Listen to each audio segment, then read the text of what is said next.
Kasi, for the past weeks, I was trying to always control my emotions. Nagdidek man na lang ako sa ginagawa sa hanggang yung sinabi na sulit natin today.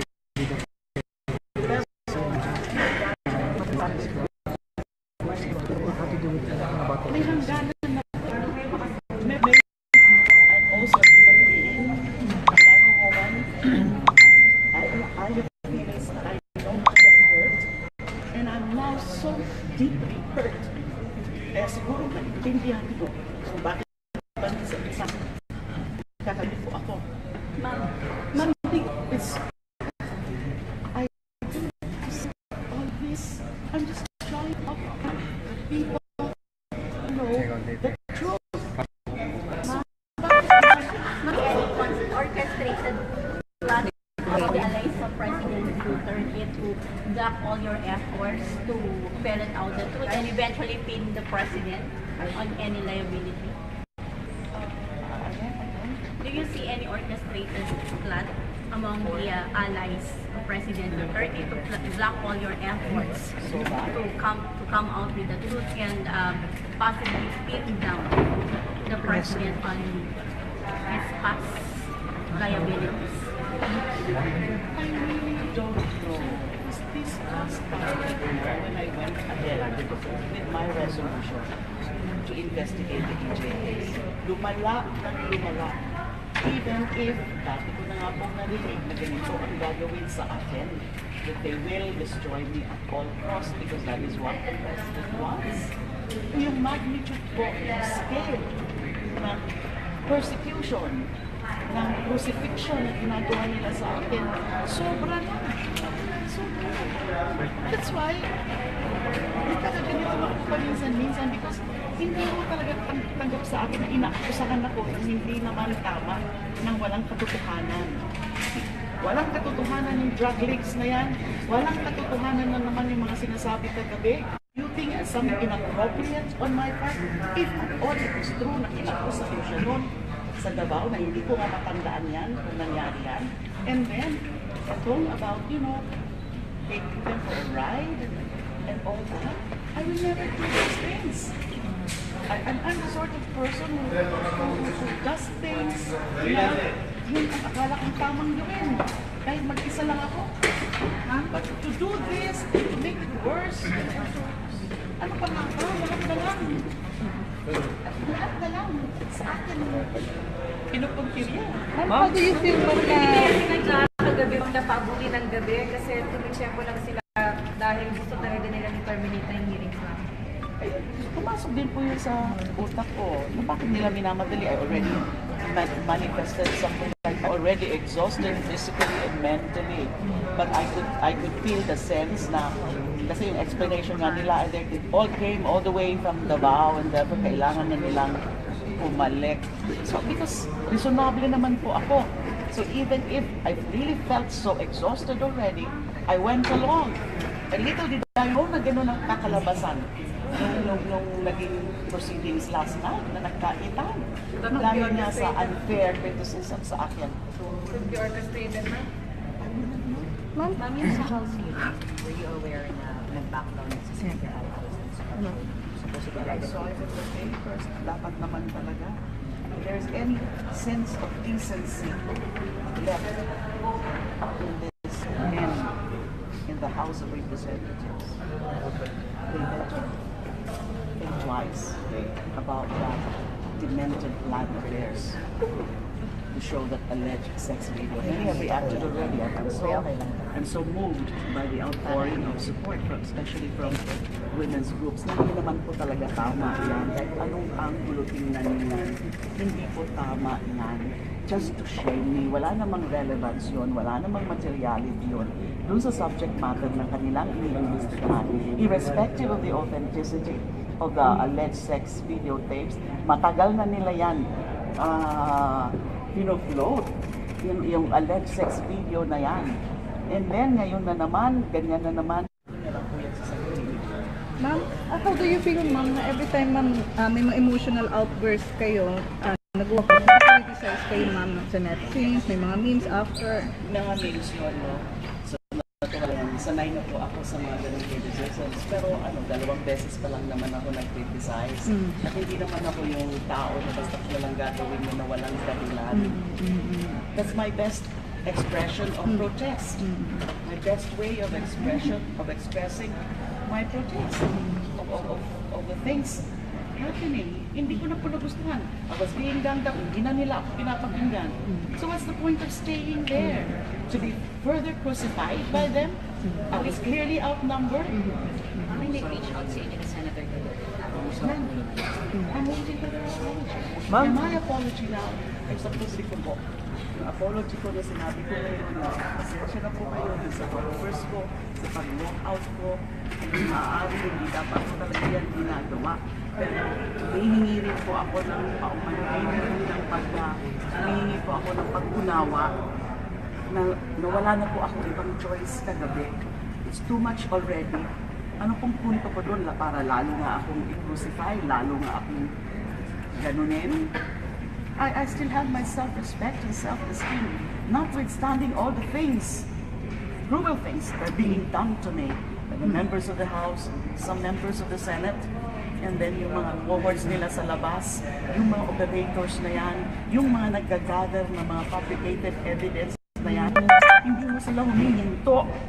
Kasi nakikita nila nakatayo pa ako. Kaya I have to continue standing.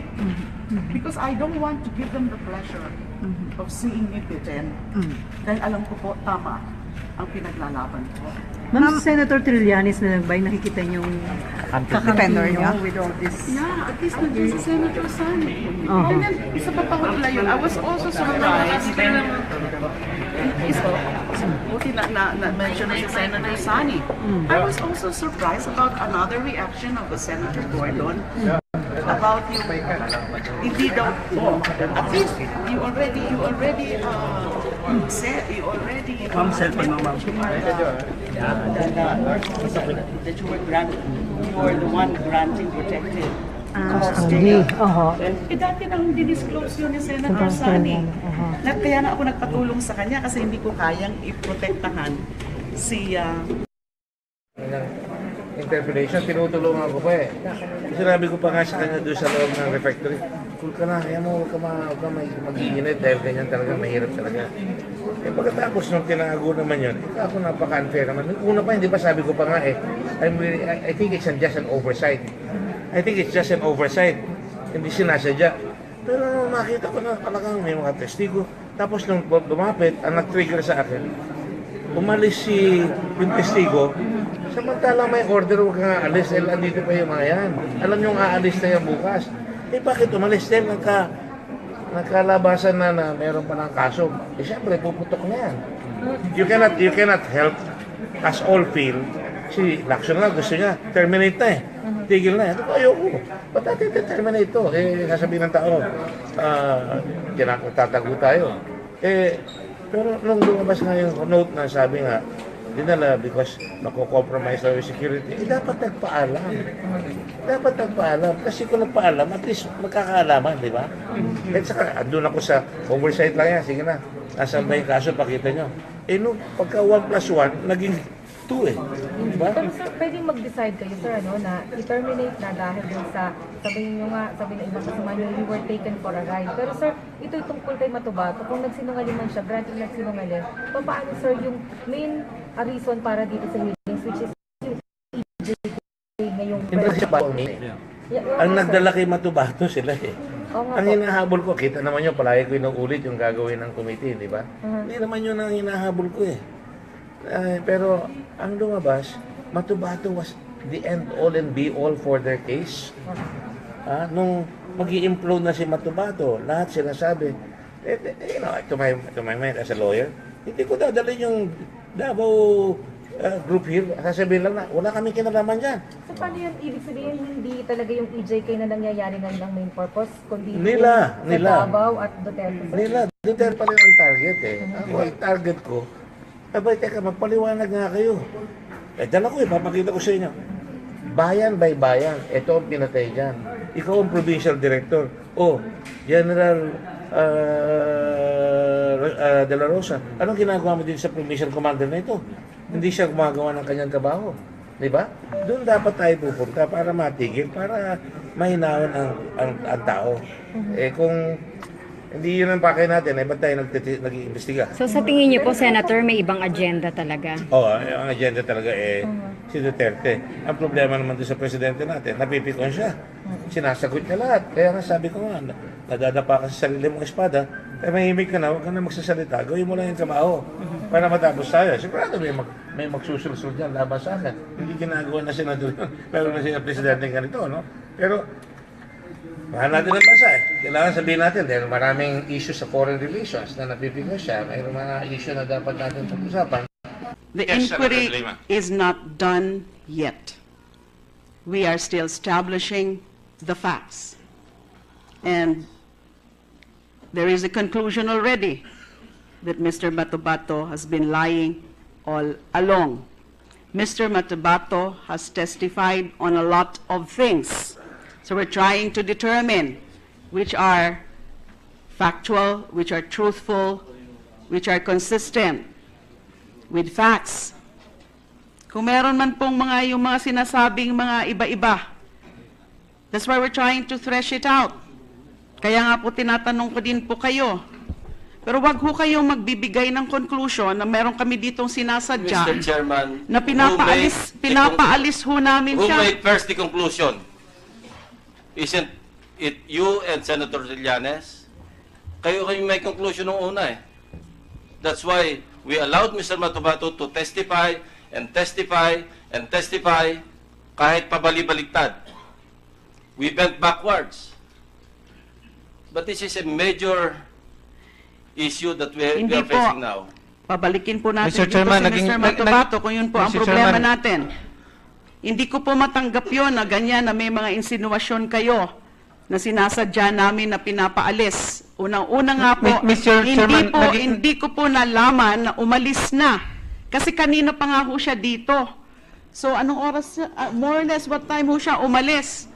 Lahat tayo So- kanina pa eh. Ano siya? Special ba siya? But we better is ask under instruction. Senator Trillanes. Kasi meron ho siyang explanation. He is under instruction But I was from the actually chair waiting not to for leave. him. Mr. Chairman, naging parehas ang investigasyon natin dito. Pinakinggan natin ang statement ni Matabato ng ilang hearings dito sa Senado at pinatawag natin itong mahigit 10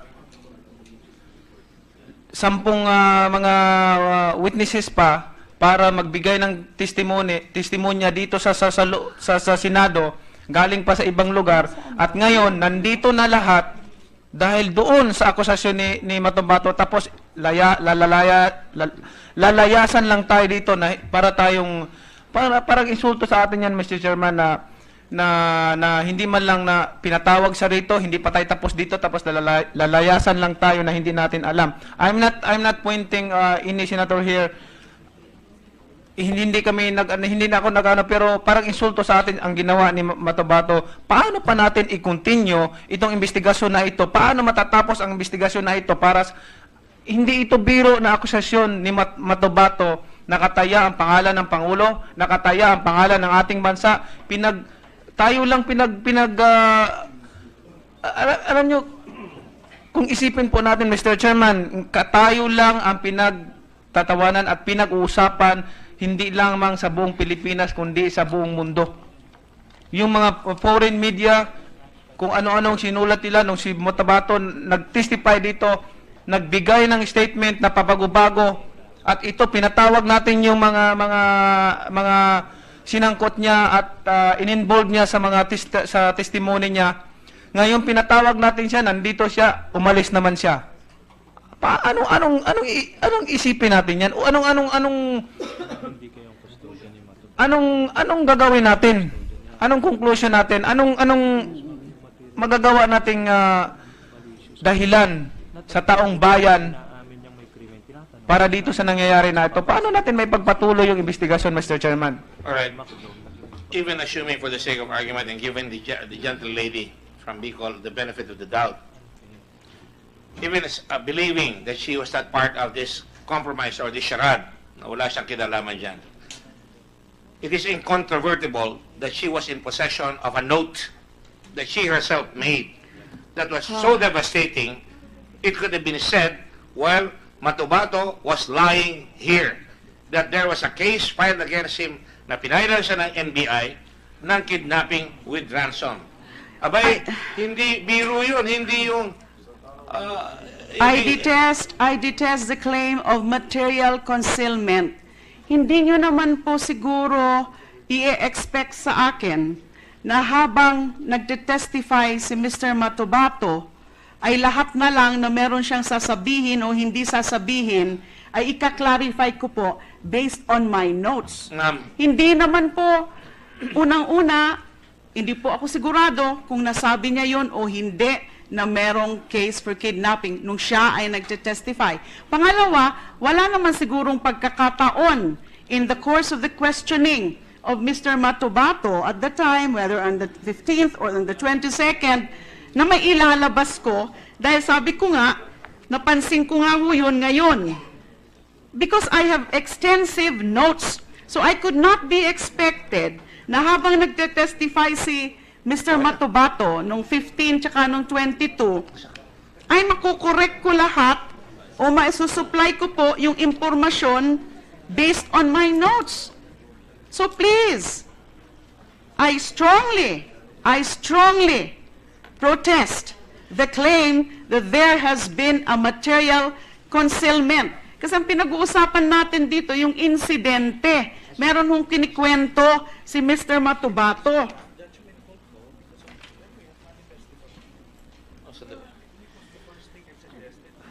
I was not expected to be whatever it is, stating, manifesting being all said the here. information, all the notes that I have when Mr. Matubato was testifying. Okay, if you are trying to stipulate na tayo pang may kasalanan dito, kami pang may kasalanan dito, naniwala kami na gano'n na nga nangyayari. Perhaps he wasn't asked. He was never asked about that. Well, Mr. Chairman. you know, this is not We a didn't ask because we did not know, but you knew.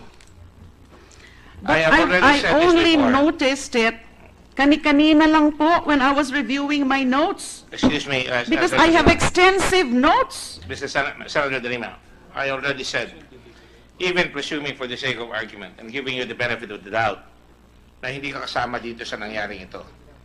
The very fact that you had information while this was going on, it could not come across your mind na you had information na salungat doon sa sinasabi na Matubato dito. Habang nagsasalita si Matubato dito... Ano po bang salungat? May I please continue? I have given you so much leverage here. I have allowed you an extended amount of time. I have even allowed Matubato, and I didn't have to do that. I even allowed Matubato, and I did not postpone anything here. When I took over this committee, we will continue. We got all your witnesses here. And we called all the witnesses here, all the testimony, all the motions. We allowed. So please give me some leverage. Give me some latitude here. The point that I want to make here, salungat yung sinasabi doon sa nalalaman mo na nasa note mo na si Matubato pala ay may kaso ng kidnapping for ransom in the case of Sally Macdum. Salungat yun sa sinasabi niya na ang pumatay kay Macdum, tinulungan niya ay si SPO4 na Las Cañas. Nakanyas, Mr. Chair. at saka yung iba, at siya rin ay kasama. Eh, ano ang conclusion na masasabi ko dyan? Lalabas na meron kang note doon na very, very significant that could change a tide of opinion, of judgment, of conclusion. Kaya hindi mo maalis na ako Mr. Chair. ay masyagrin. Talagang ako, ang feeling ko betrayed because up to a while ago, I said, kalmado lang, we'll give you all the things that you have. And how can you say, how can anybody say, we already conducted the hearing last time all the way up to 8:30 in the evening. I was prepared till hell freezes over na tapusin. You heard me apologize to the police earlier that you have been here. You heard me apologize to all the witnesses that we've been calling here. So Matubato has no call to leave the Senate. Mr. Chairman. I will just finish. If he left the Senate, He should have asked permission. You all heard me say the other day, we are going to hold you there, and if you come along, we would like. Now, the time has come. There is contrary evidence, contrary to what you said previously, and we just discovered it. And Senator De Lima has also admitted the statement of the NBI that there is a case that has been filed. So, tatawagin natin siya ngayon. Yan ang oras, yan ang timely. Iharap mo siya dito, para sa ganun, masalungat niya. Umalis siya eh. Umalis siya eh. Ano ang conclusion namin? Mr. Chairman, Yes, may go I ahead, make Senator a Trillanes. manifestation. It was Go ahead. not the call of Mr. Matobato. It was my call since I was providing protective custody to Mr. Matobato. And based on the assessment of my security officers, it was prudent to make him leave instead of traveling late at night. So I made that judgment call. And remember, Mr. Chairman, I was the one who suggested that they do this confrontation at the start of the hearing. So there was no intention na iwasan yung ganitong confrontation. So it was my call, and anyway, I'm the one providing protective custody to the witness. So that's it. Ngayon kung may tatanong tayo sa kanya, tomorrow morning, I believe it won't hurt. He will be here as scheduled. So what's the fuss, Mr. Chairman? The least you could have done, Senator Trillanes, if you are going to ask me, is to manifest it. Had you been here all the time and you're not here, is to tell and manifest to this committee that, sir, Mr. Chairman, if you do not need us for tonight, I'd like permission to have my witness leave. For the first time, you're acknowledging that you are protecting the witness. Yes. I did not know that. Oh, no. Mr. Chairman, I've been precisely telling you, that's why I was I've been asking. telling you the past several, Oh. since the time you assumed as chairman, I told you up front that in the meantime, I'm the one providing protective custody. So when you ask who will bring the witness here, I told you up front that since I'm the one protecting the witness, it's my responsibility. You will to recall, bring him. sir, Yes, Mr. Chairman. that at the beginning of the first hearing, when Mr. Matabato came up, I asked both of you who is presenting this witness. And none of you said, I am. Well, Mr. I'm aware of the fact that you accompanied him later on at night, when he left at night. You're also aware of the fact that when he came here, unlike the first hearing under Senator De Lima, he was not protected legally. He had no counsel.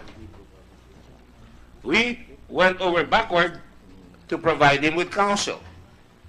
He was So- assisted po. You had a counsel, CHR counsel. Mr. Chairman, I was just informed that Mr. Matobato told this committee during the first hearing that a case was filed against him as a result of the Matobato abduction. So we can review the transcript, Mr. Chairman. Iyan po ang sinasabi ko kanina. I don't remember kung meron pong sinabi tungkol dyan. I'm so sorry, Mr. Chair, but I really detest the claim of material concealment. Ano ho ba yung sinasabing salungat sa sinabi niya?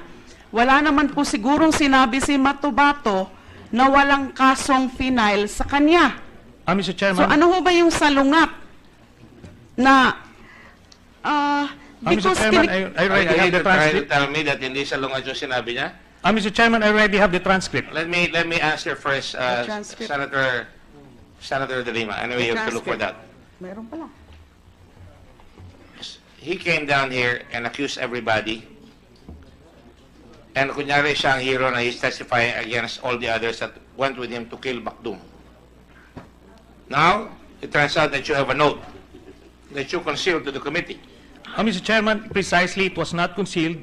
If you would allow me to manifest, on page 166 of the September 15, 2016 hearing, I quote the chairman, Senator De Lima, okay, yung pagpatay kay Sally Macdum, pinaninindigan nyo ba iyon na mayroon kayong pinatay na tao na pangalan Sally Macdum? Mr. Matubato, opo ma'am, kasi pinailan ako ng kaso ma'am ng kidnapping kang Sally Macdum. Hindi ko sila tinuro, parang inako ko rin. Pinailan ako sa NBI. So what is that? So after all the rants and accusations, I believe Senator De Lima deserves an apology, Mr. Chairman. What apology are you talking about?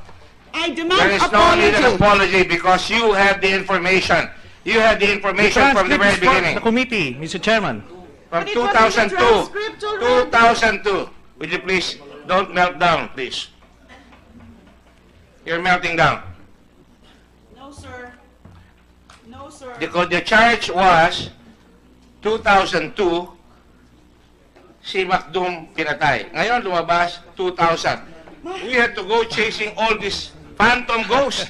We have to ask people here. We're not wasting the time of the people here, you know. Pagunda rin tayo lahat eh.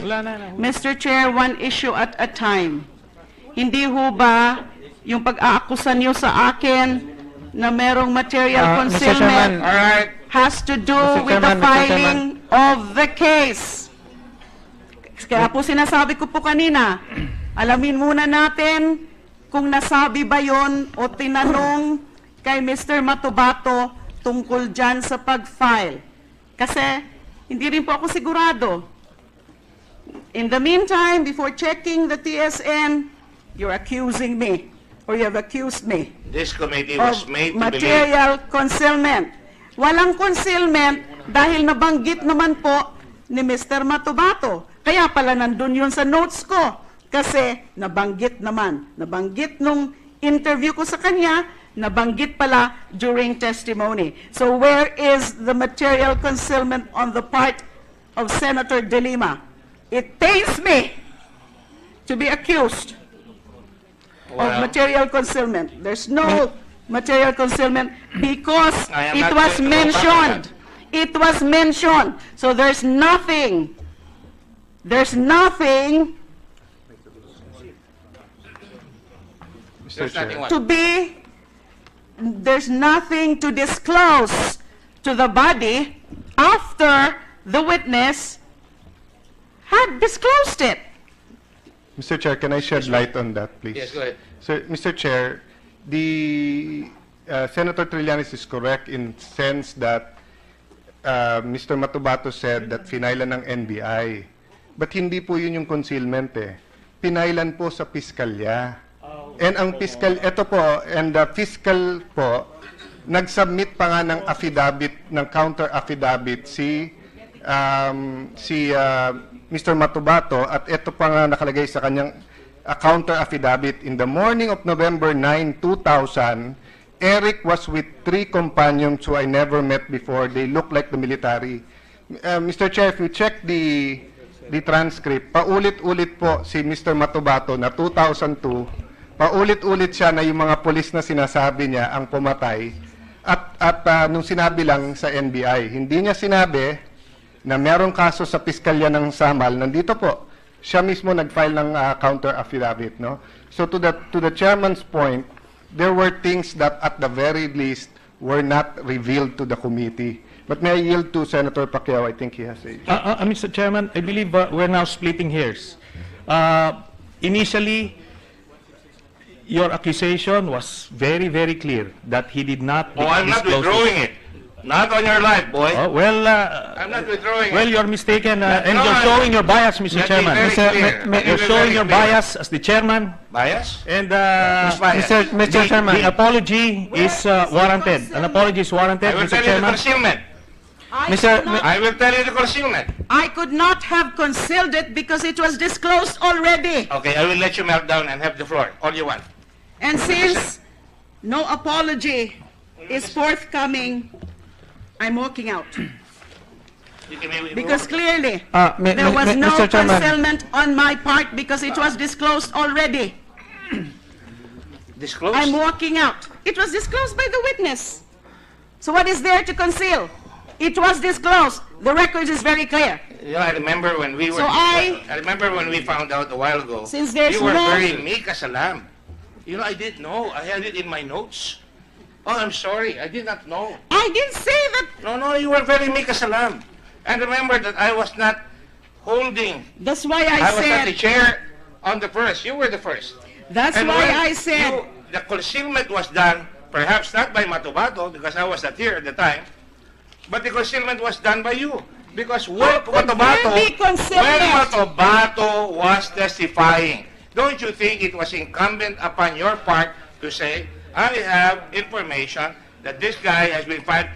Can we call on the NBI to produce that testimony? Mr. Matubato already said Mr. Matubato has already said Mr. that Chairman, a case Mr. was Chairman. filed against him. Out of respect for everybody, I will I am working out. Mr. Chairman. I'm sorry. I'm sorry for you then. Mr. Chairman,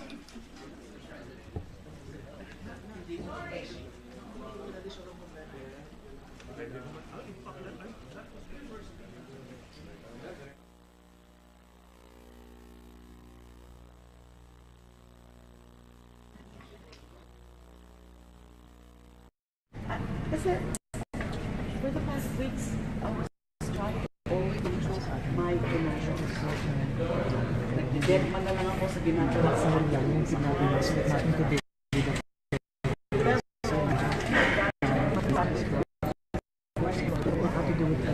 May hangganan na I'm also a human being. I'm a woman. I have feelings. I know I get hurt. And I'm now so deeply hurt. Kaya siguro maintindihan ko kung bakit isa kakalito ako. Ma'am, it's I do all this. I'm just trying to help the people know the truth.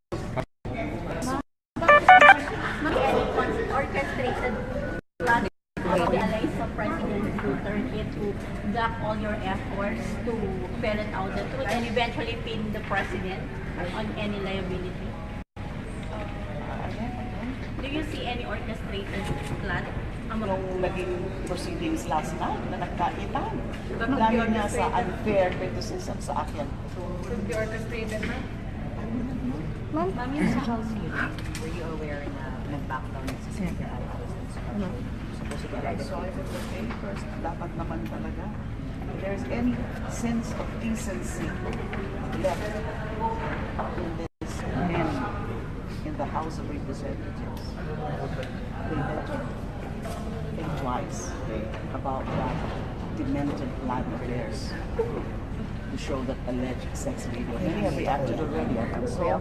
I'm so moved by the outpouring of support, especially from women's groups. Na hindi naman po talaga tama yan. Kahit anong angulo tingnan niyan, hindi po tama yan. Just to shame me, wala namang relevance yun, wala namang materiality yun dun sa subject matter ng kanilang iniimbestigahan. Irrespective of the authenticity of the alleged sex videotapes, matagal na nila yan pino-float yung alleged sex video na yan. And then, ngayon na naman, ganyan na naman. Ma'am, how do you feel, ma'am, na every time, ma'am, may mga emotional outburst kayo, nag-criticize kayo, ma'am, sa Netflix, may mga memes after? Mga memes yun, no? So, sanay na po ako sa mga ganong criticisms. Pero dalawang beses pa lang naman ako nag-criticize. At hindi naman ako yung tao na basta ko lang gagawin mo na walang dahilan. That's my best expression of protest. My best way of expressing my protest of the things happening. Hindi ko na po nagustuhan.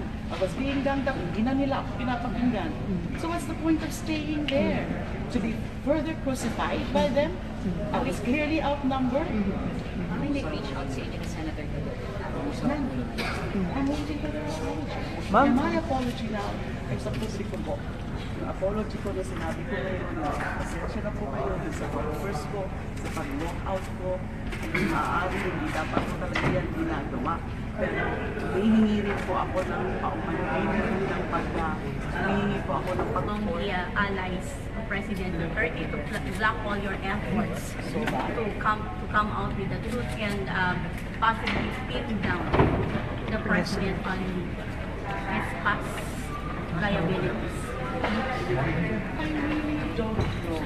is this last time when I went ahead with my resolution to investigate the EJAs. Lumala ng lumala. Even if, dati ko na nga pong narinig na ganito ang gagawin sa akin, that they will destroy me at all costs because that is what the president wants. Yung magnitude po, yung scale ng persecution, ng crucifixion na ginagawa nila sa akin, sobra na. Sobra na. That's why, nagkakaganito ako paminsan-minsan because hindi mo talaga tanggap sa akin na inaakusahan ako ng hindi naman tama ng walang katotohanan. Walang katotohanan yung drug leaks na yan.